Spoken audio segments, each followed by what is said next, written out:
അല്ലാഹു സാക്ഷിയായി അള്ളാഹു സാക്ഷിയായി കോടതി മുമ്പാകെ സത്യം മാത്രമേ ബോധിപ്പിക്കൂ.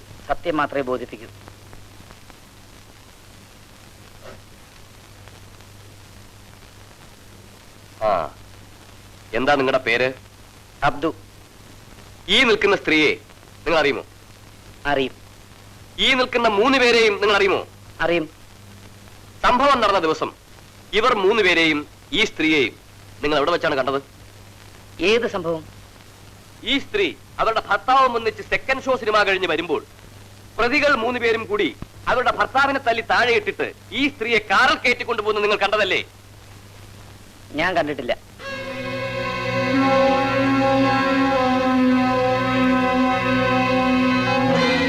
സംഭവ ദിവസം നിങ്ങൾ ഈ സ്ത്രീയുടെ ഭർത്താവ് വരുവിച്ച് പോലീസ് സ്റ്റേഷനിൽ ചെന്ന് ഇതേക്കുറിച്ച് കംപ്ലൈന്റ് ചെയ്തതല്ലേ? അതെ. പിന്നെ നിങ്ങൾ ഇപ്പോൾ ഇത് കണ്ടിട്ടേ ഇല്ല എന്ന് പറയുന്നതിന്റെ ഉദ്ദേശം? എനിക്ക് പണം തന്ന് എന്നെ നിർബന്ധിച്ച് സാക്ഷിയാക്കിയതാണ്.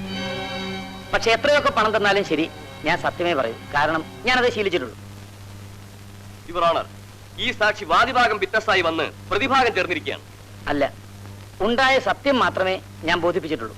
ഭാര്യയും ഒരു കുഞ്ഞിന്റെ അമ്മയും കുടുംബിനിയുമായ ഈ സ്ത്രീയെ ഇതിനു മുമ്പ് നിങ്ങൾ എവിടെ വെച്ചെങ്കിലും കണ്ടിട്ടുണ്ടോ? കണ്ടിട്ടുണ്ട്. എവിടെ വെച്ച്? പല സ്ഥലങ്ങളിൽ വെച്ച്.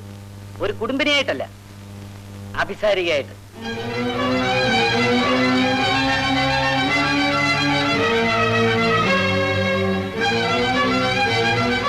ഇവരുടെ ഭർത്താവ് ഒരു ബാങ്ക് ഉദ്യോഗസ്ഥനാണ്.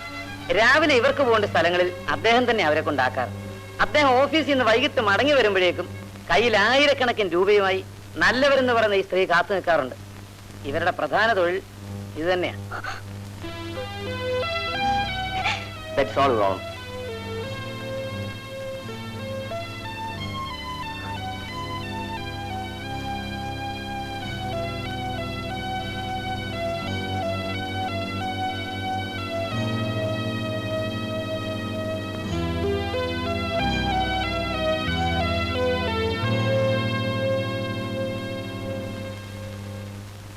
ഈശ്വരൻ സാക്ഷിയായി കോടതി മുമ്പാകെ സത്യമേ ബോധിപ്പിക്കുകയുള്ളൂ.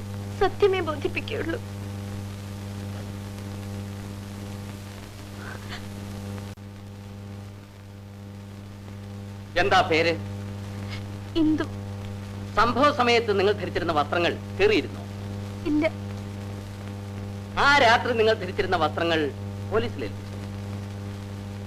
ടോൾ സെക്രട്ടറിയിലെ നിങ്ങൾ ധരിച്ചിരുന്ന വസ്ത്രങ്ങൾ പോലീസിൽ ഏൽപ്പിച്ചോ എന്ന്? ഇല്ല. സംഭവ സമയത്ത് പ്രതികൾ വസ്ത്രങ്ങൾ ധരിച്ചിരുന്നു?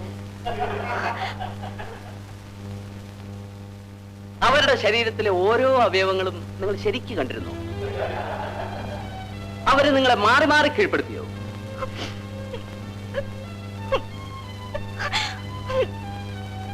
ടോൾ സെക്രട്ടറിയിലെ കേട്ടു. എത്ര പേരാണ് നിങ്ങളെ ആക്രമിച്ചത്? 2 പേര്. നിങ്ങൾ പോലീസിൽ കൊടുത്ത മൊഴിയിൽ പറഞ്ഞിരിക്കുന്നത് 3 പേരാണ് നിങ്ങളെ മാനഭംഗപ്പെടുത്തിയതെന്നാണ്. പക്ഷെ ഇപ്പൊ നിങ്ങൾ പറയുന്നു 2 പേരാണ്. Your honour, please be noted. അവര് നിങ്ങളെ മാനഭംഗപ്പെടുത്തിയത് എങ്ങനെയാണെന്ന് നിങ്ങൾക്കൊന്ന് വർണ്ണിക്കാവൂ? ഇല്ല, എന്നെ കൊണ്ടാവില്ല.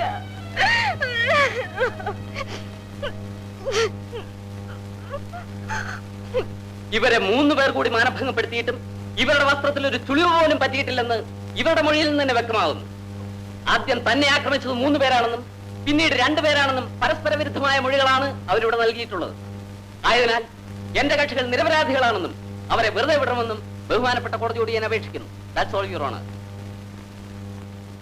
ഈ കേസിന്റെ വിധി അടുത്ത ശനിയാഴ്ച പറയുന്നതായിരിക്കും.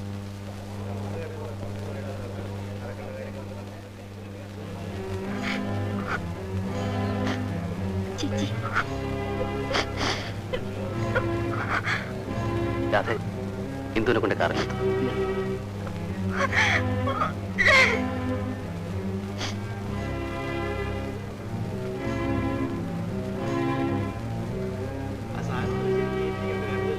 എന്നാ പറഞ്ഞ തുക കാസു, പിടിച്ചോ. നിങ്ങൾ പോക്കോ.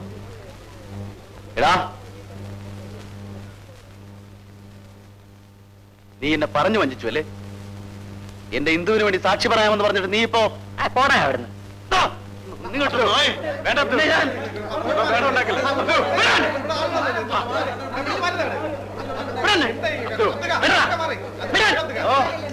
നിന്റെ ചോര ഞാൻ കുടിച്ചോളാം.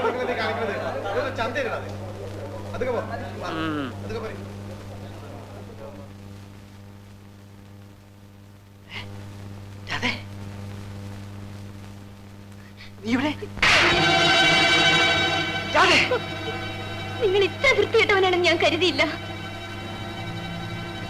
എന്റെ അച്ഛനും അമ്മയും എല്ലാവരും നഷ്ടപ്പെട്ടപ്പോഴും എനിക്ക് നിങ്ങളുണ്ടെന്ന് ഞാൻ കരുതി. ഇപ്പൊ എനിക്ക് എല്ലാം മനസ്സിലായി. നിങ്ങൾ എന്നെ വഞ്ചിക്കുകയായിരുന്നെന്ന്. അതെ,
ഞാൻ പറയുന്നത് കേൾക്ക്.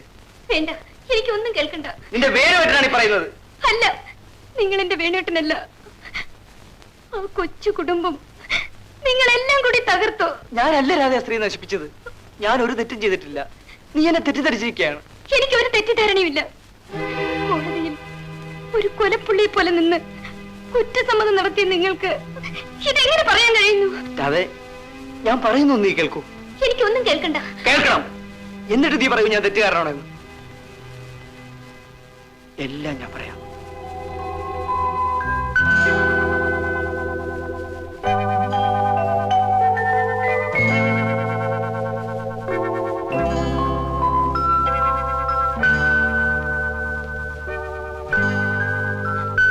ഞാനാണ് ആ സ്ത്രീയെ ഹോസ്പിറ്റലാക്കിയത്. ഇനി നീ പറയൂ, ഞാൻ തെറ്റുകാരനാണോ? വേണുട്ടാ,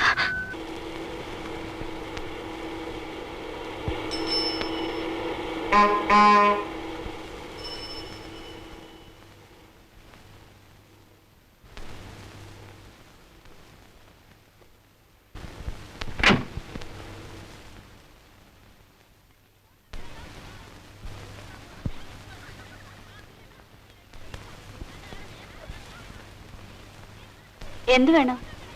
മദറിനെ ഒന്ന് കാണണമായിരുന്നു. ഏത് മദറിനെയാ? അത് പേരറിയില്ല, ഒരു വിവരം അറിയാനാ. കയറി വരും.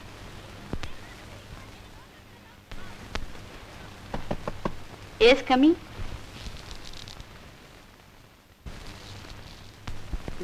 ഇരിക്കൂ. ആരാ? ഞാൻ തിരുവനന്തപുരത്തു നിന്ന് വരിക. ഇവിടെ ഇന്ദു എന്ന പേരുള്ള ഒരു പെൺകുട്ടി താമസിച്ചിരുന്നു. എന്തു? അനാഥ കുട്ടിയാ. 10 വയസ്സുള്ളപ്പോ ഇവിടെ വന്ന. ഇപ്പൊ ഇവിടെ വന്നിട്ട് 15 വർഷമായി കാണും. നിങ്ങൾ അവളുടെ ആരാ? സഹോദരൻ. ഇത് ഞങ്ങളുടെ കുടുംബ ഫോട്ടോയാ. ആ ഇടത്തെ സ്ഥിരിക്കുന്ന ഇന്ദു. ഓ, ഈ ഹിന്ദു. ഹിന്ദുവിന്റെ വിവാഹം കഴിഞ്ഞല്ലോ. അവരിപ്പോ തിരുവനന്തപുരത്തോ താമസം. ഭർത്താവ് ബാങ്കിലൊരു ഉദ്യോഗസ്ഥനാ.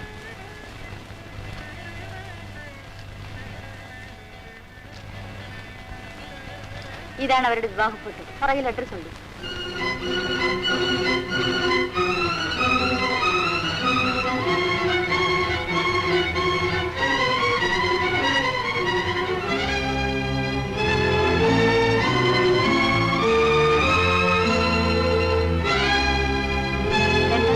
എന്തു പറ്റി?